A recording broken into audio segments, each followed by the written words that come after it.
మాకు ఏ లోటు లేకుండా తండ్రైన దేవుడు అన్నానికి కానివ్వండి, మేమున్న గృహానికి కానివ్వండి, వస్త్రాలకు కానివ్వండి, మేము ఎన్నో రుచికరమైన పదార్థాలు కానివ్వండి, ఎన్నో తిన్నాం. అదంతా దేవుని మహాకృప అండి.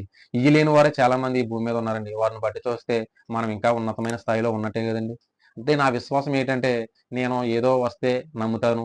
ఏదో రాకపోతే నేను వదిలేస్తానన్న విశ్వాసం మాదైతే కాదండి. నేను విశ్వాసం ద్వారానే రక్షింపబడ్డాను. ఆ విశ్వాసము అనేక మందికి చెప్పాలని నేను ఈ మాటలు మీకు చెప్పడం జరుగుతుందండి. అయితే మనకు అడక్కముందే తండ్రైన దేవుడు ఎన్నో ఇచ్చాడండి ఈ భూమి మీద.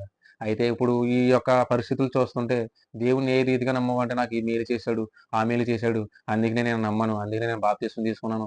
అందుకనే నేను సంఘానికొస్తున్నానని ఎంతోమంది చెప్పుతున్నారండి. అది విశ్వాసం కాదండి.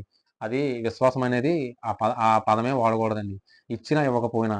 అలాగైతే భక్తుడైన యోబు గారు ఏమన్నాడండి? నా తండ్రి ఇచ్చాడు, తండ్రి తీసుకున్నాడని ఆ మాట చెప్పగలిగే సమర్థుడుగా ఆయన ఉన్నాడండి.